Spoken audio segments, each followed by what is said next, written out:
আসসালামু আলাইকুম। আশা করি সকলে ভালো আছেন। শিরোনামে দেখতে পেয়েছেন আমি লিখেছি নতুনদের জন্য এখন উৎকৃষ্ট সময়।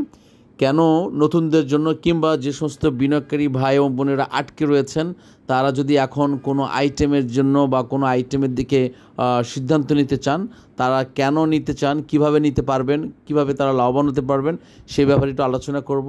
এবং যারা নতুন এই বাজারে আসার জন্য চিন্তাভাবনা করেছেন, অবশ্যই এখন বাজার কিন্তু অনেক রিস্ক মোডে আছে। প্রতিদিন বাজারে সূচকের পতন হচ্ছে। আপনারা অবশ্যই জানেন যে লাস্ট 5 ইয়ার্সের মধ্যে সর্বনিম্ন সূচকে বর্তমান বিনিয়োগ বাজার অবস্থান করছে, এটা আমরা জানি। এবং আজকে বাংলাদেশ ব্যাংক পুঁজিবাজার বিষয়ে একটি নেতিবাচক মন্তব্য করেছেন বাংলাদেশ ব্যাংকের গভর্নর। এটা অত্যন্ত দুঃখজনক। তার মতো একজন ব্যক্তি, একজন উচ্চ পদস্থ কর্মকর্তা এবং যিনি বাংলাদেশ ব্যাংকের যে কোনো সিদ্ধান্ত নেগেটিভ এবং পজিটিভ দুইটোই বিনিয়োগ বাজারকে চরমভাবে আঘাত করে। পজিটিভ মেসেজ হলে পজিটিভ দিকে আঘাত করবে, নেগেটিভ মেসেজ হলে নেগেটিভ আঘাত করবে। তার ফলপ্রসূ আজকে আমরা পেয়েছি প্রায় 54 পয়েন্ট হারিয়ে আজকে আমরা টানা 3 থেকে 4 দিন আমরা সূচকের পতনে অবস্থান করছি। এবং আমি যে সিদ্ধান্ত নিয়ে আপনাদের সাথে কথা বলি এবং অনেকের কুরুচিপূর্ণ মন্তব্যকে উপেক্ষা করে, অনেকের গালিগালাজ মন্তব্যকে উপেক্ষা করে আমি আমার সিদ্ধান্তে অবিচল, নো প্রফিট নো সেল, এই সিদ্ধান্তে আমি সদা সর্বদা অবিচল থাকব। এবং আমার বিশেষ করে এই পরিবারের সাথে যারা সংযুক্ত আছেন, দেখুন ভাই, আপনারা তো আগে কিনে ফেলেছেন, ঠিক আছে? আপনারা তো আর আমার কথা শুনে আপনি কিনেন নাই। যারা ম্যাক্সিমাম আটকে গেছেন, আটকে পড়েছেন, তারা তো আপনার বিগত দিনে আটকে রয়ে গেছেন। আমার ভিডিওগুলো শুধুমাত্র আপনার কি কতটুকু ক্ষতি করেছে জানি না, তবে আমার বিশ্বাস আপনাকে সমূলে ক্ষতি করবে না। আপনাকে অ্যাটলিস্ট মেন্টালি একটা সাপোর্ট থাকবে যে না, আমার টাকাটা এখানে আটকে রয়েছে। একজনের বক্তব্য হচ্ছে যে আমার টাকা নেই, আর আপনি বলতে পারবেন আমার টাকাটা আটকে রয়েছে। The time will change any time, any time, any time. আমি আপনাদেরকে বলছি, যে কোনো মুহূর্তে রাত পোহালে হয়তো শুনতে পাবেন যে বাজারে তকমা লেগে গেছে। কোনো এক সময় হঠাৎ করেই একটা ভালো পজিটিভ টার্ন এই বিনিয়োগ বাজারে নেবে, এই বিশ্বাস আমরা রাখি। কারণ এইভাবে ক্রমাগত অর্ধপতন এই বাজার চলতে পারে না। এবং অনেক নেতিজন, অনেক গুণীজন এবং বিশিষ্ট ব্যক্তি এই বাজার নিয়ে কাজ করছেন, মন্তব্য করছেন, তারা চেষ্টা করছেন, কিন্তু একটি জায়গা আসলে অনেক বিচক্ষণ লোকের প্রয়োজন। সেই জায়গাটা আমাদের অত্যন্ত ক্রাইসিস মোমেন্টে আছি। এবং অবশ্যই জানেন যে বাজারে কিছু দুষ্ট চক্র রয়েছে, যে কোনো পজিটিভ সিদ্ধান্ত যখন সরকারের পক্ষ থেকে নেওয়া হয়, তারা সেই সিদ্ধান্তগুলোকে আপনার নেগেটিভ ডাইভার্ট করে দিয়ে তার সিদ্ধান্তকে যে ভুল, এটাকে প্রমাণ করার জন্য তারা একদম উঠে পড়ে লেগে যায়। এই বাজারে একটা সিন্ডিকেটের মধ্যে বাজার রয়েছে, যে সিন্ডিকেটের থবল থেকে বা যে সিন্ডিকেটের থলে থেকে বের হতে পারছে না আমাদের সাধারণ বিনিয়োগকারী এবং বাজারের সূচকের যে গতি।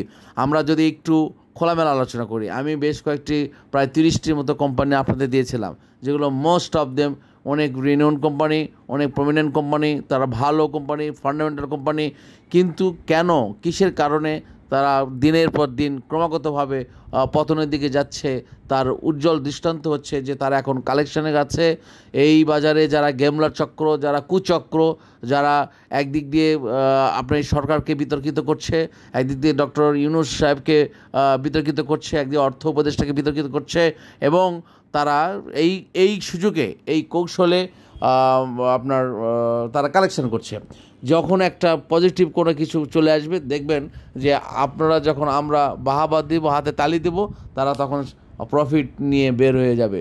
এবং তারা একটা কথা মাথায় রাখবেন যে যারা প্রফেশনাল ট্রেডার আছেন এই বাজারে, যারা প্রফেশনাল ট্রেডার, মানে যারা সপ্তাহে 2 বা 3 বার ট্রেড করেন বা নিটিং করেন, তাদেরকে আমি বলছি আপনি একটু খেয়াল করে দেখবেন যে এই বাজারে যে একটা গেমলা চক্র আছে, তারা সরকারের যে কোনো সিদ্ধান্তকে একটা ফেলে দেয়।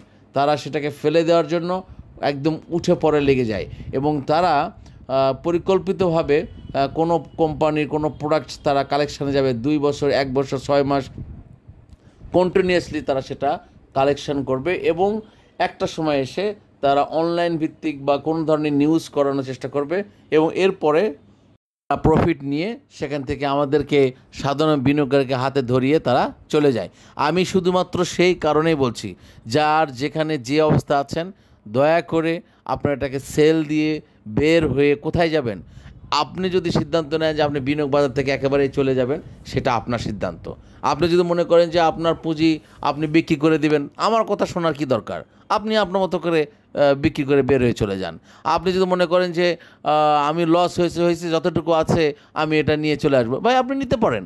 আপনি কি আমার কথায় আপনি কি ইনভেস্ট করেছেন, না আমার কথায় আপনি লাভ নিয়ে আবার আমাকে লাভ দেবেন, নাকি আপনার লায়াবিলিটি আমি নেব, কিংবা আপনার লস হলে আপনাকে আমি ক্ষতিপূরণ দেবো? আমি তেমন তো কিছু না। This is my opinion, this is my decision. আমার এই পরিবারে যে সমস্ত ভাই ও বোনের সাবস্ক্রাইবার আছেন, যারা সংযুক্ত আছেন, যারা নিয়মিত ভিডিও দেখেন, আমি তাদের ক্ষতি চাই না। আমি তাদেরকে এই কথাটা বারবার করে বলি, মনোবল হারাবেন না, আশা হারাবেন না। একটি কথা হচ্ছে যে ন্যাংরা হোক লুলা হোক আমার সন্তান আছে, আর কারো সন্তান নেই, পার্থক্য কিন্তু এরকমই।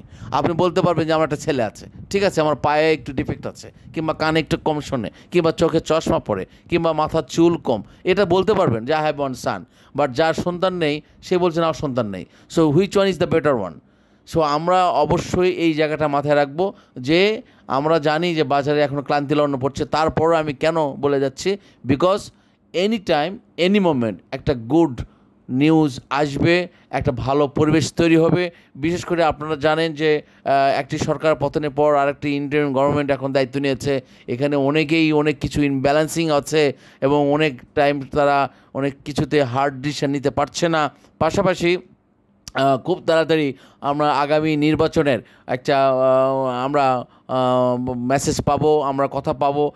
সেখানে একটা পলিটিক্যাল গভর্নমেন্ট যখন আসবে, অবশ্যই তারা যারা পলিটিক্যাল গভর্নমেন্ট আসবে তারা কিন্তু এই বাজারকে তারা মনিটরিং করবে এবং দেখবে, তাদের নির্বাচনী প্রতিশ্রুতি থাকবে।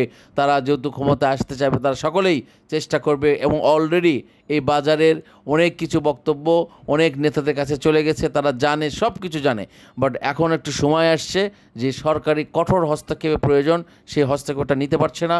এবং বিশেষ করে আজকে বাংলাদেশ ব্যাংকের গভর্নর যে একটি বক্তব্য দিয়েছেন, সেটা অত্যন্ত দুঃখজনক এই বাজারের জন্য। বিকজ এই বাজারটা অনেক স্পর্শকাতর একটা বাজার। এই বাজারে বাংলাদেশ ব্যাংকের একজন গভর্নর, আপনি যে বক্তব্য দিয়েছেন এই বাজারকে চরমভাবে আঘাত করেছে। আপনি দুর্বল ব্যাংকগুলোর দায়ভার আপনারা নেবেন না, কিন্তু এই দুর্বল ব্যাংকগুলো যখন বিনিয়োগ বাজারে এনলিস্টেড হয়েছে, তখন এই বাংলাদেশ ব্যাংকের গভর্নরের তো একটা অনুমতিপত্র লাগে।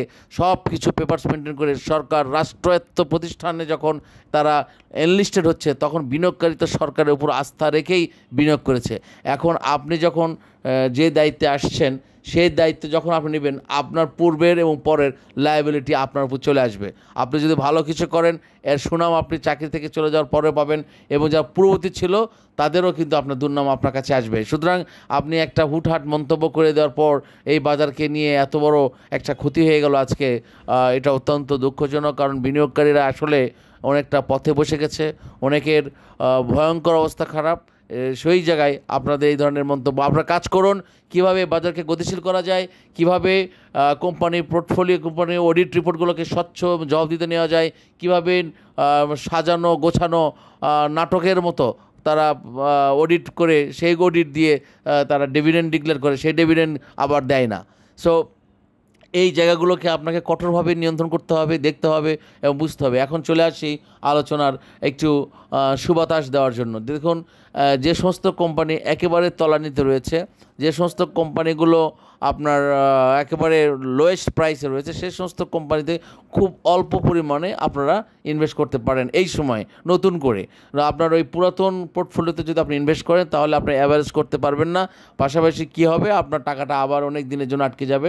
সুতরাং শর্ট টাইমে যদি আপনি প্রফিট নিতে চান, আমি মনে করি this is the best time. But আপনার সিদ্ধান্ত আপনার লাভ আপনার। আপনি যেহেতু আপনার লাভটা আপনি নেবেন, আপনার সিদ্ধান্ত আপনাকে নিতে হবে। বাট আমি রিয়ালিটিটা বলছি যে হঠাৎ করে 1 টাকা 50 পয়সা এখন যে কোনো কোম্পানির জন্য মানে বৃদ্ধি পাওয়া খুব বেশি চাঞ্চল্যকর বা অস্বাভাবিক তথ্য হবে না। আপনারা খুব অচিরেই খুব সহসায় দেখতে পাবেন যে হঠাৎ করে একটি কোম্পানির 1 টাকা 1.5 টাকা 2 টাকা বেড়ে গেছে, 50 পয়সা বেড়ে গেছে, আপনি তখন শর্ট টাইম প্রফিটটা নিতে পারবেন। কিন্তু আপনার পুরাতন পোর্টফোলিওতে যদি কোনোটা আটকে থাকে, সেটাতে আপনি ইনভেস্ট করবেন না। কারণ অ্যাভারেজ করতে গিয়ে আপনি এই সময় প্রচুর টাকার প্রয়োজন হবে, কারণ অনেক বড় একটা গ্যাপ হয়ে গেছে।